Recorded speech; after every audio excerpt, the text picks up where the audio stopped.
Découvrez les 12 paraboles miraculeuses de Jésus, un voyage transformateur du sacré au divin. Dans la 3e année de Joachim, au bord du lac de Galilée, un jeune homme du nom d'Éliakim se levait chaque matin avant l'aube. Ses mains étaient couvertes de callosité, témoignage de son dur labeur en tant que pêcheur dans cette région où les vagues chuchotaient des histoires anciennes. Le poids de l'incertitude financière pesait sur son cœur, un fardeau qu'il portait avec résignation. Alors qu'il réparait ses filets, Éliakim entendit au loin des voix s'élever dans l'air. Intrigué, il leva les yeux et observa une foule se rassembler sur une colline verdoyante. C'étaient des gens de toutes sortes, des bergers, des artisans, des pêcheurs, tous attirés par un homme qui parlait avec autorité, Jésus de Nazareth. Ces murmures de transformation et de miracles parvinrent à Éliakim, éveillant en lui une curiosité insatiable. Il laissa ses affaires et s'approcha, le cœur battant d'une espérance nouvelle. L'atmosphère était chargée, palpable de l'attente de la foule. Les visages autour de lui, marqués par des désirs spirituels et des souffrances humaines, lui renvoyèrent le reflet de ses propres luttes. Il entendit alors les mots de Jésus, qui partageait la parabole du semeur. Les mots résonnaient en lui, rappelant ses combats intérieurs. La semence qui tombe sur le sol rocailleux ne peut croître à cause de l'absence de racines, disait Jésus. Éliakim se sentit accablé par cette vérité. Son cœur était souvent dur et peu réceptif. Il se questionna sur les épines qui l'étouffaient.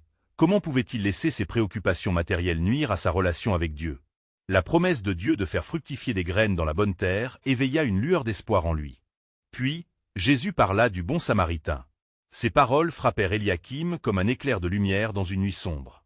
Les préjugés qu'il avait sur ceux qui étaient dignes de compassion vinrent à la surface, le confrontant à sa propre indifférence. Devait-il continuer à ignorer ceux qui souffraient autour de lui? Une douce conviction commença à se frayer un chemin dans son cœur, lui révélant qu'il n'était pas seul dans sa quête. Alors qu'il regardait la foule, il vit tant de visages en quête de réconfort. Éliakim sentit un désir croissant de servir ces âmes tourmentées. Peut-être, se dit-il, que son propre changement pourrait être le début d'une transformation pour ceux qui l'entouraient. La lumière du soleil se glissait à travers les nuages, suggérant que de nouvelles opportunités l'attendaient. Mais alors que le soleil se couchait sur les collines de Galilée, Éliakim se demandait comment il pourrait embrasser cette transformation. Les défis du quotidien, l'appelleraient-ils à agir avec la foi que Jésus prêchait? La question demeurait, mais une chose était certaine. Son cœur ne serait plus jamais le même. Avant de continuer avec ce récit biblique incroyable, je veux m'assurer que vous ne manquez aucune de ces histoires puissantes des Écritures. Cliquez sur l'icône de cloche et sélectionnez toutes les notifications. Ces narratifs bibliques ont transformé d'innombrables vies à travers l'histoire. Si la parole de Dieu à travers cette histoire vous bénit, s'il vous plaît aimez et partagez avec quelqu'un qui a besoin d'entendre sur la fidélité de Dieu aujourd'hui. Dites-moi dans les commentaires, quelle histoire biblique a le plus impacté votre parcours de foi? Je suis toujours émerveillé de comment la parole de Dieu parle au cœur à travers les générations. Maintenant continuons avec ce que le Seigneur fit ensuite. Ainsi, Éliakim entra dans une nouvelle phase de sa vie, probablement pavée de doutes et de luttes. Mais il savait, au fond de son être, que la journée du miracle n'était pas loin. L'enseignement de Jésus sur cette colline serait le commencement d'un voyage qui pourrait transformer non seulement sa vie, mais aussi celle de ceux qui l'entouraient, si seulement il osait répondre à l'appel divin. Éliakim rentra chez lui ce soir-là, une étoile d'espoir scintillant dans son cœur. Chaque pas en direction de sa modeste maison résonnait comme une promesse de changement. Les paroles de Jésus, telles des semences dans son âme, s'enracinaient profondément, faisant germer un désir ardent d'agir. Cette nuit-là, il ne trouva pas le sommeil comme d'habitude. Au lieu de cela, une vision s'est dessinée dans son esprit, celle d'un ruisseau vivant qui, à son passage, ramène la vie et la fraîcheur dans un paysage desséché. L'aube de ce jour nouveau vit Éliakim se lever avec une détermination inébranlable. Il n'était plus simplement un pêcheur sur le lac de Galilée. Il se voyait désormais comme un instrument potentiellement capable de répandre la bonté de Dieu. Il se mit à prier avec ferveur, demandant au Seigneur de lui montrer comment il pourrait servir son prochain, comment sa vie pourrait être transformée par la grâce divine. Les jours suivants, Éliakim se mêla à la foule, écoutant encore et encore les enseignements de Jésus. Chaque parabole était pour lui un miroir, révélant non seulement ses défauts, mais aussi ses potentiels inexploités. Jésus parla un jour de la lumière d'une ville située sur une colline, elle ne peut être cachée. Ces mots résonnèrent particulièrement chez Éliakim. Avait-il, consciemment ou non, été comme cette lumière à peine visible, entachée par les doutes et les peurs? Il commença à se rendre dans les villages voisins, apportant aux malades et aux affligés un peu de réconfort. Dans son cœur, une nouvelle mission naissait, mais la résistance n'était pas loin. Certains le rabrouaient, doutant de sa sincérité. d'autres, se moquant de lui en le qualifiant de rêveur. Mais en lui, la voix de Jésus ne cessait de résonner, l'encourageant à ne pas abandonner et à poursuivre le chemin des actes de miséricorde. Un jour, alors qu'il aidait une veuve à ramasser du bois pour le feu, Eliakim rencontra un homme nommé Mattathia, connu pour ses paroles amères contre les enseignants de la loi. Mattathia, troublé par la transformation d'Eliakim, le questionna. « Pourquoi t'abaisses-tu ainsi, jeune homme? Tu es fait pour pécher, non pour servir les autres. » Eliakim se tourna vers lui, et avec une douceur inspirée par le Saint-Esprit, il répondit « Il n'est pas honteux de s'humilier pour ceux qui sont dans le besoin, car je suis venu à comprendre que le vrai trésor n'est pas dans le poisson, mais dans le service aux âmes. » Les mots d'Eliakim mystifièrent Mattathia, et la graine de curieux scepticisme commença à germer dans son cœur. De plus en plus, Eliakim était confronté à des âmes en quête de vérité et de lumière. Les petites rencontres quotidiennes, que cela soit avec des enfants jouant au bord du lac ou des vieillards perdus dans leurs pensées, prenaient un sens nouveau. Cependant, la tension croissait parmi ceux qui avaient peur de Jésus. Il était un trouble-fête dans l'ordre établi, un révolutionnaire du royaume des cieux. Les autorités commençaient à conspirer contre lui. Un soir, alors que la mer était calme et que le ciel étoilé brillait, Eliakim s'assit au bord du lac. Ses pensées tourbillonnaient, pesées par le poids de son nouveau chemin, et il se demanda « Que adviendra-t-il de moi si je suis en résistance à cet ordre établi ?» C'est alors qu'il se rappela les paroles de Jésus sur la pierre angulaire que représente le royaume de Dieu. La certitude dans le dessein divin lui apporta une paix intérieure. « Ces choses que je les fais pour sa gloire », murmura-t-il, conscient que chaque acte de compassion était un pas vers la réalisation du plan souverain de Dieu. Et tandis qu'il contemplait les vagues scintillantes du lac, une voix douce s'éleva dans son esprit. « Quand tu auras découvert la vérité de mon amour, alors tu connaîtras la plénitude de ta vocation. » Le plan de Dieu s'épaississait autour d'Eliakim, mais il était sur le point de découvrir que les voies de Dieu ne sont jamais simples. Pourtant, le chemin de sa transformation se profilait, un voyage où la foi et l'amour deviendraient les plus puissants alliés. L'aube de plus grands mystères se tenait à la croisée des chemins, attendant d'être révélée au monde. Eliakim ne savait pas à quel point la lumière de cette nouvelle vocation l'amènerait sur des sentiers imprévus. Chaque matin, ses prières et ses réflexions l'ancraient davantage dans son engagement. Il se levait avant l'aube, son cœur palpitant d'anticipation. La brise matinale était fraîche et remplie d'une promesse délicate. Ce jour-là, il ressentait une pression soudaine, comme si quelque chose de monumental se préparait à se dévoiler. Alors qu'il se dirigeait vers le marché du village pour partager son message, il remarqua des visages froncés. Les rumeurs concernant Jésus s'étaient répandues comme une traînée de poudre. Certains parlaient de miracles, d'autres de blasphèmes. Eliakim, cependant, avait fait son choix. Sa transformation personnelle était non seulement pour lui, mais aussi pour un monde désespérément en quête d'espoir. Ce matin-là, au centre du village, il commença à parler. Ses mots, empreints de passion, résonnèrent dans les cœurs de ceux qui passaient. « Mes frères et mes sœurs, il y a une lumière qui vient du ciel, une lumière qui éclaire même dans les ténèbres. Jésus, cet homme de Nazareth, nous appelle à aimer et à servir. Ne laissons pas les craintes nous faire taire. » Les murmures alentour devinrent un mélange de soutien hésitant et de défi. Parmi la foule, Eliakim aperçut l'ombre de Mattathia. L'homme, un mixte de scepticisme et d'inquiétude, elle observait discrètement. Soudain, un groupe d'autorités religieuses apparut, encadré par des visages sévères. Et l'un d'eux, un pharisien nommé Shimon, s'avança avec un air vindicatif. « Eliakim, pourquoi froisses-tu ainsi les âmes d'Israël? Ce Jésus, qui se dit le Messie, est un imposteur. Que fais-tu en le suivant?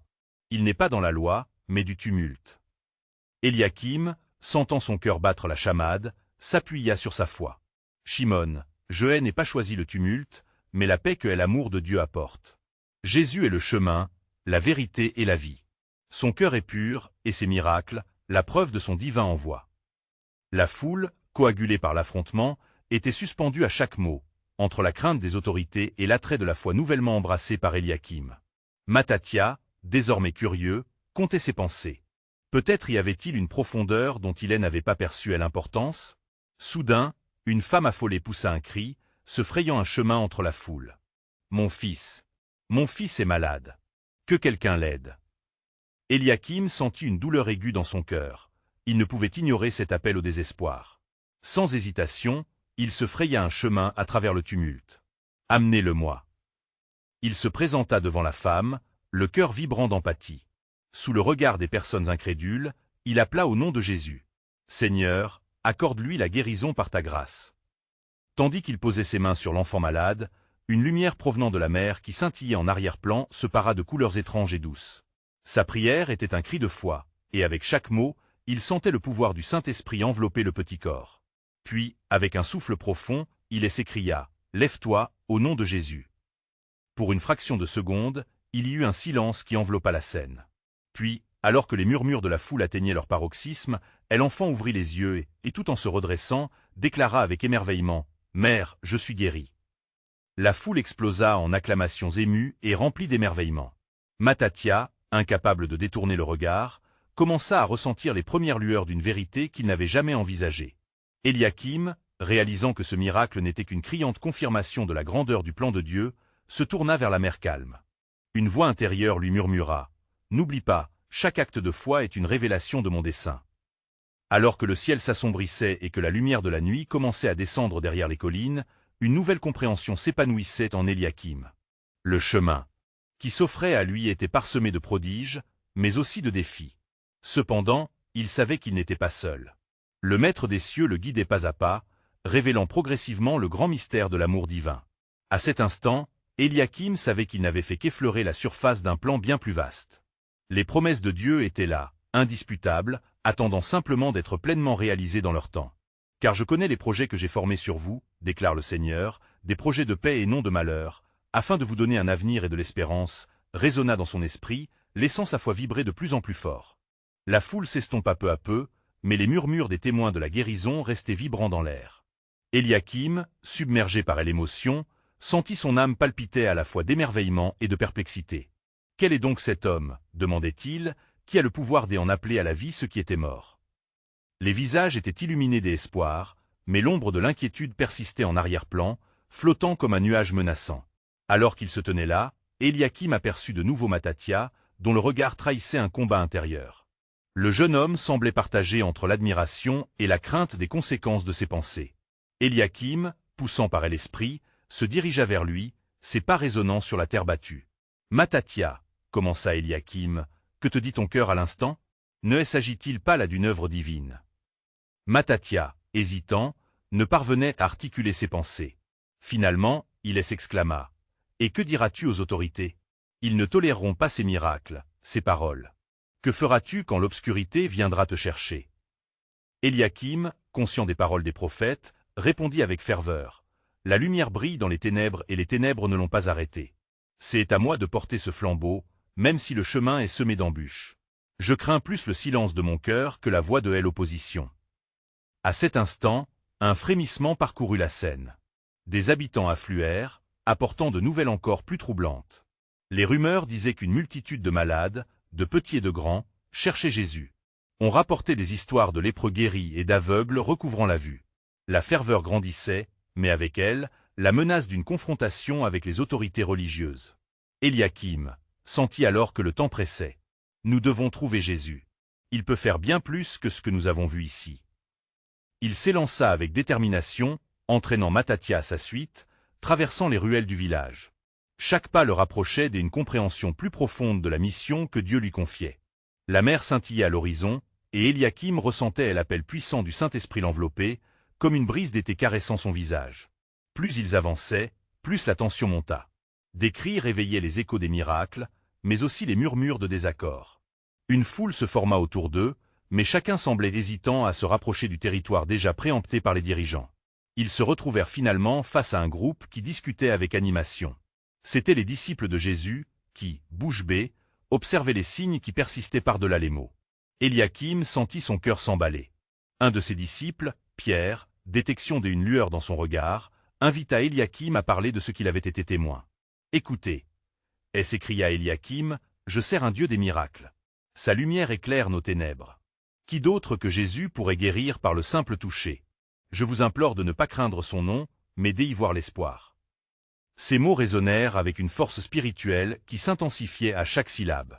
Alors que les murmures s'intensifiaient, une voix au fond lui parvint. Un pharisien parmi la foule, regardant sévèrement, interrompit Eliakim avec mépris. « Ces contes de fées ne font que masquer la vérité. Vous vous méprenez en rassemblant le peuple. La loi est claire, et vous, Eliakim, serez tenu responsable de cette audace. » À cette menace, une paix inexplicable envahit Eliakim. Il comprit alors que même dans l'adversité, la volonté de Dieu se manifesterait. Les projets du Seigneur se réaliseront à travers moi, se répéta-t-il, même si les tempêtes s'élèvent. Sur ces pensées puissantes, le ciel s'assombrit encore plus, mais au fond de son être, Eliakim ressentit une promesse réconfortante. Qui que vous soyez, ne craignez pas, l'Éternel combattra pour vous. Il se souvint alors des paroles de Jérémie, car je connais les projets que j'y ai formés sur vous. Le marchand de lumière se préparait à briller encore plus éclatant, et Eliakim savait qu'il aurait à marcher dans cette lumière, réceptif aux merveilles que le ciel lui réservait. Dans ce récit de foi, un mystère divin s'ouvrait devant lui, laissant présager que les miracles à venir pourraient surpasser tout ce qu'il avait jusqu'ici pu imaginer. Les paroles d'Eliakim résonnèrent dans l'air comme un écho de vérité divine, et la foule, bien qu'hésitante, commença à se rassembler davantage.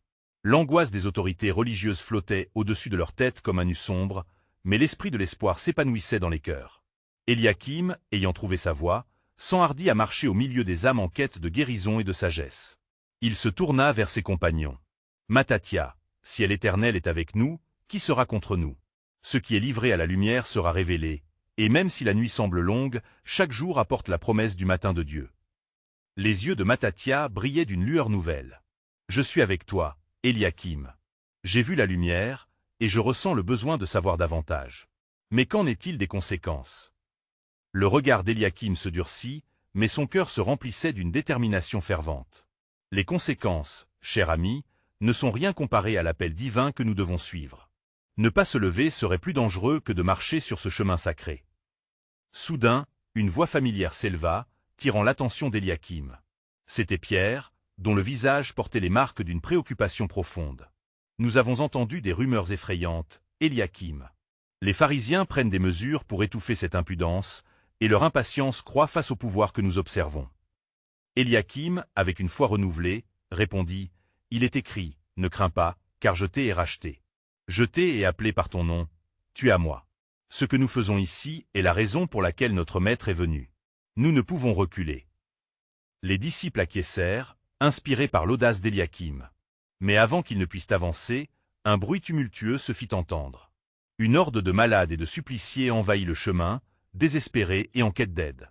Des mots de supplication montèrent comme une symphonie de détresse. « Seigneur, aie pitié de nous. » Eliakim, saisissant le moment, leva les mains en signe de calme. « Écoutez, vous qui êtes accablés, le Maître est proche. Allez, et recherchez celui qui guérit les cœurs. » À cet instant, Jésus lui-même apparut au tournant du chemin, éclairant l'obscurité comme un soleil levant. Il se tenait, doux et puissant, paré de la même autorité qui avait opéré des miracles. La foule, dans un mélange de panique et d'espoir, s'approcha en hâte, cherchant à toucher le manteau de celui qui changeait le cours des vies. « Que voulez-vous que je fasse pour vous » demanda Jésus avec une tendresse captivante. Les aveugles, les boiteux et les lépreux, chacun se tenait prêt à s'exprimer, leur voix s'élevant en un cri collectif. « Maître, guéris-nous » Jésus, avec des yeux pleins de compassion, répondit « Votre foi vous a sauvé. » Et ce faisant, il imposa ses mains sur les malades, et la transformation fut instantanée. Des cris de joie fusèrent, résonnant dans l'air frais du matin, mais le frisson de la conformité à la loi pesait toujours dans l'ombre. Eliakim, observant l'émerveillement des foules, sentit le poids d'une tâche plus lourde encore sur ses épaules. Les pharisiens ne seraient pas inactifs, ils le savaient. Le royaume de Dieu se manifestait, mais les voies de la tradition et des craintes éternelles mettent en péril leur engagement. À ce moment, le Saint-Esprit le toucha, et il comprit que son rôle était d'inspirer la persévérance. « Rappelez-vous ce qu'il est écrit dans Ésaïe, récita-t-il. Car un enfant nous est né, un fils nous est donné, et le gouvernement sera sur son épaule. Son nom sera admirable, conseiller, Dieu puissant, Père éternel, Prince de la paix. » Ainsi, dans ce tumulte sacré, un nouveau mystère se profila à l'horizon. Le chemin de souffrance serait celui de la gloire. Eliakim savait maintenant qu'il devait marcher le pas après pas dans la lumière, révélant la grandeur de Dieu sous tous les angles, transcendant même l'opposition qui se profilait. Et dans ce chemin, il entendit encore une fois la voix réconfortante de Dieu, déclarant à son âme « Car je sais les projets que j'ai formés sur vous, projets de paix et non de malheur, afin de vous donner un avenir et de l'espérance. » Ainsi la promesse divine, bien que voilée, attendait pour être révélée à ceux qui oseraient croire. Alors que la lumière du matin éclaire doucement les visages soulagés des hommes et des femmes dans la foule, Une vague de murmures se propage comme une tempête au gré du vent. Les cris de joie se mêlent aux soupirs de ceux qui, bien que guéris, savent que la véritable bataille du cœur est encore à venir. Eliakim, conscient de ce renversement miraculeux, se tient au milieu de ce tumulte, les yeux rivés sur Jésus, espérant que ce moment transcendant ne soit pas simplement une parenthèse de répit dans la lutte. « Maître » s'écria une femme, le visage marqué par des larmes de gratitude, « ne nous abandonnez pas maintenant. Les ténèbres se rapprochent, et nos cœurs tremblent. Que adviendra-t-il de nous si les pharisiens agissent ?» Jésus, les mains encore pleines de puissance, regarda la femme avec une douceur infinie. « Ne craignez pas, dit-il. Les portes de la mort ne prévaudront pas contre ce que je bâtis. Soyez témoins des actes de Dieu, car même les ténèbres doivent céder devant la lumière. » Eliakim, intrépide à cette déclaration, s'adressa à la foule. « Mes frères et sœurs, sachez que les promesses de l'Éternel ne faiblissent jamais. Il est notre lumière et notre salut. Sa main nous conduira même à travers la vallée de l'ombre. » La ferveur dans la voix d'Eliakim embrasa les cœurs. Cependant, une ombre se profila derrière, celle des pharisiens qui, à distance, observaient le tableau avec irritation. Ils se murmuraient entre eux, formant un projet sinistre contre ceux qui osaient troubler leur tranquillité. « C'est là qu'il faut agir », murmura l'un d'eux avec le regard perçant d'un serpent. « Ils n'hésiteront pas à changer le monde. Nous devons frapper maintenant avant qu'il ne soit trop tard. » Soudain, Eliakim sentit une profonde inquiétude s'installer dans son cœur. Le Saint-Esprit, vibrant en lui, le poussa à prier. « Seigneur, donne-moi l'audace de proclamer ta vérité, peu importe les conséquences.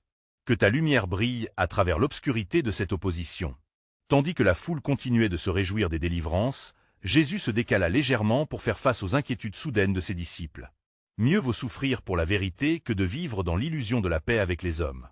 Rappelez-vous toujours, dit-il en leur parlant avec une grande autorité, que ceux qui croient en moi ne seront jamais laissés seuls. Même les feuilles des arbres peuvent trembler, mais ma promesse de paix demeure. » La tension se resserra dans l'air, palpable et électrique. Eliakim, se tenant maintenant près de Jésus, se mit à réfléchir aux paroles qu'il avait prononcées. La voix de Dieu avait résonné non seulement dans le cœur de Jésus, mais aussi dans celui de chaque disciple qui avait choisi de le suivre. « Il est temps de sanctifier la vérité, » déclara Eliakim, « et de briser les chaînes de la peur. » Lorsqu'il s'avança, les pharisiens s'immobilisèrent, leurs visages marqués par la menace d'un conflit à venir. La nuit approchait, et avec elle, la promesse d'un levant nouveau. Un murmure circula, une promesse d'unité et de direction dans la tempête à venir. Les disciples, galvanisés par l'erreur d'un monde qui ignorait le véritable Messie, se préparèrent à défier la tempête, chacun saisissant sa foi comme une ancre pour leur âme. C'est alors qu'Eliakim, inspiré d'une fervente conviction, déclara « Car l'Éternel a dit, je ne vous abandonnerai jamais, je ne vous délaisserai jamais. Et même dans les heures les plus sombres, votre lumière brillera. » Et dans ce cri de défi, le Saint-Esprit, sous une forme semblable à une colombe, vola au-dessus d'eux, annonçant la vérité que tous attendaient. « Car ce que vous ne savez pas encore, mes bien-aimés, » ajouta Eliakim avec foi, « c'est qu'il y a un temps où la lumière du royaume de Dieu inondera même les plus sombres recoins du cœur humain. Rappelez-vous ce que dit le livre, « Car je vais faire de vous un témoin pour les nations. » Ainsi, alors que les disciples se tenaient réunis, une promesse sacrée se déployait devant eux, prête à se révéler dans les jours à venir, un voyage transformateur qui les mènerait de la souffrance à la puissance. Alors que les ombres s'allongeaient et que le soleil vacillait à l'horizon, une rumeur s'intensifiait parmi ceux qui entouraient Jésus. Les disciples, galvanisés par les promesses divines, se sentaient portés par un souffle nouveau, mais l'atmosphère demeurait lourde de présages troublants. Les pharisiens, dans leur coin, s'étaient regroupés, chuchotant des stratégies et enflant leur colère. L'irritation avait donné naissance à une détermination sinistre. « Écoutez, » déclara l'un d'eux, ses yeux étincelants d'un venin déterminé. « Si nous ne faisons rien maintenant, il sera trop tard. Cet homme, avec ses miracles, se présente comme le Messie. C'est notre autorité qui est menacée. » La tension devint palpable, et Eliakim, tout en se tenant proche de Jésus, ressentit une vague de peur et s'infiltrer au milieu de la joie. Il se mit à prier en silence, suppliant Dieu de lui donner la sagesse nécessaire pour gérer cette tempête qui grondait. Jésus, sensiblement conscient de la présence menaçante et du murmure croissant d'intentions sinistres, leva les yeux vers la foule. Sa voix, pleine d'autorité et de tendresse, résonna à travers le silence pesant qui s'était installé. « Pourquoi ces craintes, mes amis? Qu'est-ce qui vous trouble ainsi? Ne savez-vous pas que là où il y a division, l'esprit ne repose pas? Je suis venu apporter la paix, même au milieu de la tempête. » Les paroles du Maître, empreintes d'amour et de défi, insufflèrent un courage inattendu dans le cœur d'Eliakim. Il s'avança, prenant une profonde respiration avant de s'exprimer. Souvenez-vous, mes frères et sœurs, que le Seigneur a dit, « Quand les justes s'élèvent, la ville est exaltée. » Nous ne laisserons pas la peur nous paralyser. Les regards se tournèrent vers lui, pleins d'espoir. Eliakim, encouragé par cette attention, poursuivit. Nous avons vu sa puissance, avons goûté à sa bonté. Nos vies ont été changées. Les ténèbres ne peuvent nous tenir, car l'Éternel est notre lumière. La foule réagit avec des murmures d'approbation, mais au loin, les pharisiens, irrités par cette audace, s'échangèrent des regards sournois. L'un d'eux, nommément Gamaliel, plus prudent que ses confrères, s'adressa alors aux siens. Prenons garde, mes amis. Ce que nous vivons peut n'être qu'un mouvement passager. Si cet homme est de Dieu, nul ne pourra l'arrêter. Nous ne pouvons éteindre la lumière, et notre arme serait alors notre propre perte. Mais la détermination des pharisiens était déjà en place, et ils échafaudèrent des plans plus sombres. Dans le même temps, la ferveur de la foule ne faiblissait pas. Des chants de louanges et des prières jaillissaient comme une marée montante, tournant la tête de ceux qui les observaient. Alors que les disciples se tenaient la main, un murmure d'énervement grandit parmi les pharisiens. Qu'ils crient, dit un autre, mais ils ne sauront pas ce qui leur arrive. Nous ferons en sorte qu'ils se taisent. Eliakim, sentant le bruit de la tempête grandir au-delà des cris de la foule, leva à nouveau sa voix. Quoi que viennent les épreuves, quoi qu'arrive la persécution, je sais que notre Seigneur est avec nous. Nous sommes appelés à être ses témoins. Rappelons-nous les Écritures. Soyez fermes et que votre cœur s'affermisse, vous tous qui espérez en l'Éternel. Les disciples épouseraient leur avenir, indomptables dans leur quête de vérité. Alors que l'obscurité se répandait lentement, Eliakim ressentit une présence plus profonde que jamais. Les promesses de Dieu, éloignées de la colère humaine et des projets des pharisiens, étaient sur le point de s'épanouir. En ce moment pilote, une évidence lui frappa, leur lutte n'était pas vaine. Il se tourna vers Jésus, sa prière silencieuse résonnant dans son cœur, « Que ta volonté soit faite ». Car dans le silence du ciel, une promesse germait, une promesse de lumière au-delà des ténèbres, révélant une vérité éternelle. Et il arrivera, murmura Eliakim tandis qu'une paix inexplicable l'envahissait, que la lumière se lèvera sur ceux qui sont dans les ténèbres, et la gloire de tel Éternel sur toi se manifestera. Et sur ces mots, l'horizon se teignit d'un rouge éclatant, comme une promesse de renouveau, de résurrection qui ne demandait qu'à être révélée. Alors que l'ombre de la nuit enveloppait les collines, une tension croissante entourait Jésus et ses disciples. Leur cœur était empreint d'une anticipation lourde, mêlée d'une effervescence spirituelle face aux menaces qui planaient autour d'eux. Eliakim, toujours aux côtés du Maître, ne pouvait ignorer le sentiment de tel orage qui grondait au loin. La mer de Galilée s'étendait au loin, calme en surface, mais tout indiquait qu'une tempête spirituelle se préparait. Jésus observait la foule, ses yeux manifestant une profondeur de compassion. « Laissez venir à moi ceux qui ont soif », lança-t-il, sa voix résonnant avec force et douceur. « Les cœurs troublés, je les apaiserai, les âmes perdues, je les retrouverai. » Ainsi, des individus, accablés par le poids de leurs soucis, commencèrent à s'approcher de lui, s'éveillant à l'espoir que rien n'était impossible dans sa présence. Les pharisiens, quant à eux, fomentaient leur colère, inspirés par leur mépris croissant envers celui qui osait défier leur autorité. « Regardez comme il attire les foules », murmura l'un d'eux. « Bientôt, il peut devenir un roi, et nous serons réduits à rien. Nous devons agir, et vite. » La peur et l'orgueil nourrissaient leur désir d'éteindre la lumière qui brillait si intensément. Eliakim, perçant à travers la confusion de la foule, s'avança vers Jésus. « Maître, implora-t-il, que puis-je faire face à cette tempête imminente ?» Jésus, avec un regard digne de foi, lui répondit, « Tiens ferme. N'aie crainte, car la foi est notre bouclier contre les tempêtes de ce monde. Ce que nous vivons, c'est l'accomplissement des Écritures. » Alors que les murmures grandissaient, une femme dans la foule, atteinte d'une maladie depuis des années, poussa son chemin pour atteindre le Maître. Sa foi était telle qu'elle croyait que ne serait-ce qu'en touchant le bord de son vêtement, elle serait guérie. Lorsqu'elle le fit, une puissance transforma son corps, la guérissant instantanément. Jésus se tourna et demanda, « Qui m'a touché ?» Les disciples, surpris par la question, revinrent sur leurs pas. Mais Jésus savait que le pouvoir avait été libéré. La femme, tremblante, se révéla à lui, et il lui dit doucement, « Va, ta foi t'a sauvé. » Ces mots résonnèrent dans la lumière grandissante, alors que l'éclat de cette guérison illuminait les doutes de la foule. Cependant, le cœur des pharisiens se fermait encore davantage. Ils s'échangeaient des regards de défi, outragés par ce miracle et déterminés à frapper là où il leur semblerait le plus juste. « Nous devons le faire taire. » Grommela l'un d'eux, l'esprit embrumé de rage. À cet instant, Une question résonna dans le cœur des disciples. Jusqu'où iront-ils pour défendre leur autorité? Mais Jésus, conscient de l'ombre croissante qui menaçait, s'éloigna de la foule. Il se dirigea vers le rivage, les vagues murmurant des promesses de paix. En cette nuit sombre, il savait que son heure était proche. La gloire de Dieu, pourtant écrite depuis le commencement des temps, était sur le point de se manifester de manière surprenante. Dans un murmure intérieur, Éliakim se mit à prier. « Ô Dieu, que ta volonté se fasse, que ta promesse de rédemption repose sur nous. » Alors que le vent se levait, une réponse céleste émergea dans le silence de la prière. « Et l'Éternel lui-même vous apportera un signe. Voici, la Vierge concevra et enfantera un fils, et on l'appellera du nom d'Emmanuel. » Une promesse se tissait là, révélant que même dans la nuit la plus noire, la lumière jaillirait, et que le plan de Dieu se réaliserait inexorablement, dans chaque souffle, chaque action, chaque miracle, préparant le chemin à une révélation divine sans précédent. La nuit qui suivit était imprégnée d'un silence bien étrange, une attente palpable presque tangible, qui enveloppait le groupe dans une atmosphère de prière. Les étoiles, parsemées sur le ciel noir, semblaient scruter l'action qui se préparait, comme si l'univers entier retenait son souffle. Jésus, au bord de la rive, levait les yeux vers le ciel tout en méditant profondément sur les événements à venir.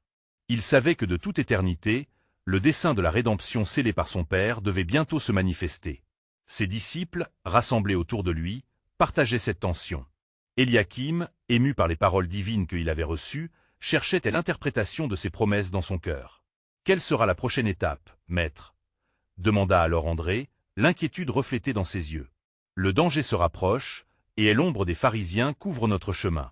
Les chemins de Dieu ne sont pas comme ceux des hommes, » répondit Jésus, la voix empreinte d'une suavité nourrie par une certitude divine. « Ne craignez pas, mes amis, car chaque pas que nous faisons, chaque parole prononcée, est guidée par la main de celui qui nous a envoyés. » Éliakim se mit à repenser aux prophéties, au moment où ces paroles avaient été prononcées. De telles promesses étaient anciennes, ancrées dans les cœurs des Juifs depuis des générations. C'est alors qu'il évoqua les Écritures. « N'est-il pas écrit que le Messie souffrira pour porter nos iniquités ?» Avec une intensité soudaine, Jésus se tourna vers ses disciples. « Oui, c'est vrai, mais avant la souffrance, la gloire doit se révéler. Mes miracles sont autant de signes qui éclairent la voie. » À ce moment, ils furent interrompus par une agitation soudaine. Une grande foule s'approchait, s'entassant près d'eux sur la plage. Éliakim, écartant la mer de monde, aperçut des visages familiers parmi les nouveaux venus, des hommes, des femmes, des enfants. Chacun portant son fardeau, mais aussi une lueur d'espoir dans les yeux.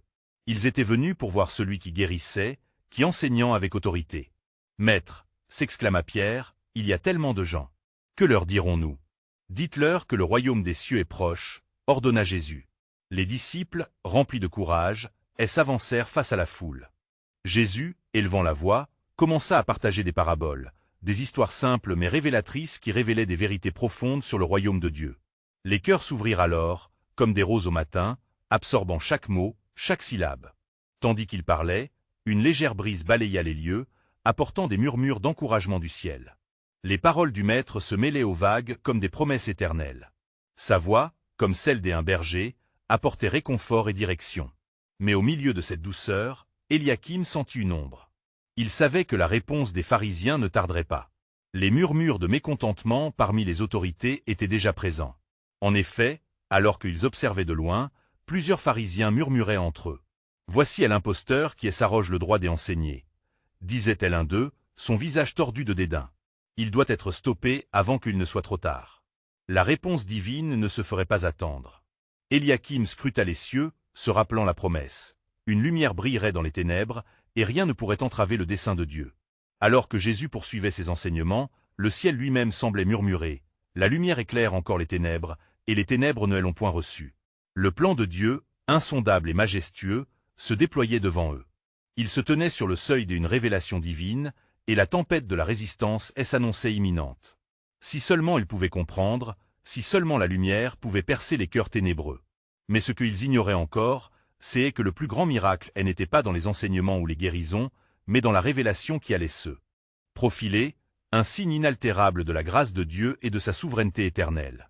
Dans les jours qui suivirent la guérison miraculeuse, Éliakim se retrouva aux prises avec une intensité spirituelle croissante.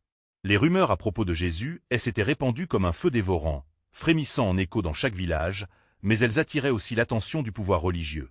Le cœur d'Éliakim battait au rythme de cette tension palpable, tandis que les pharisiens, conscients de leur propre fragilité, s'efforçaient de conserver leur autorité tout en cherchant à étouffer la vérité. Au matin, tandis que l'aube du nouveau jour illuminait le lac de Galilée, Éliakim se leva, le cœur forgé dans la prière. Chaque nouvelle journée lui offrait l'occasion de s'approcher davantage du Maître. Avec foi, il se tenait à l'écoute des enseignements de Jésus, espérant comprendre le dessein divin derrière tant d'événements surnaturels. Les paroles de Jésus, pleines de sagesse et d'amour, résonnaient en lui, comme une mélodie douce qui l'ouvrait à des vérités cachées. « Soyez comme la lumière du monde », avait dit le Maître.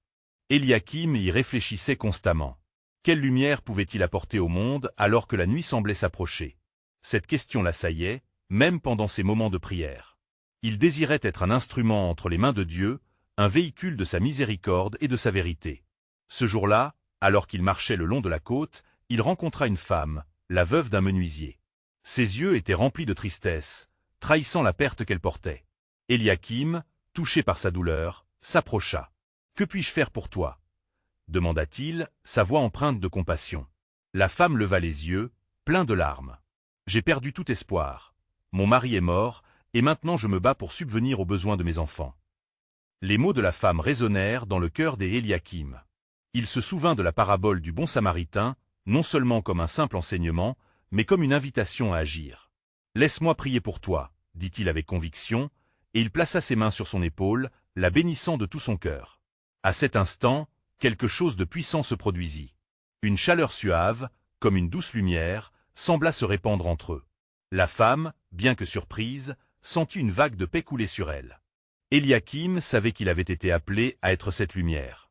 Les jours suivants, cette confrontation avec la souffrance humaine et la possibilité de rédemption l'encouragèrent à aller au-delà de son propre environnement. Il commença à rassembler des individus dans les villages environnants, leur partageant le message de Jésus. Les histoires de guérison et de miracles attiraient de plus en plus de gens, chacun espérant voir la manifestation d'une promesse divine. Mais l'opposition se durcissait. Les pharisiens, alertés, avaient pourtant décidé d'agir. Un jour, alors qu'Éliakim prêchait au bord du lac, un groupe d'entre eux s'avança, leur visage empreint de méfiance. Leurs murmures trahissaient leur intention. « Pourquoi enseignes-tu des mensonges ?»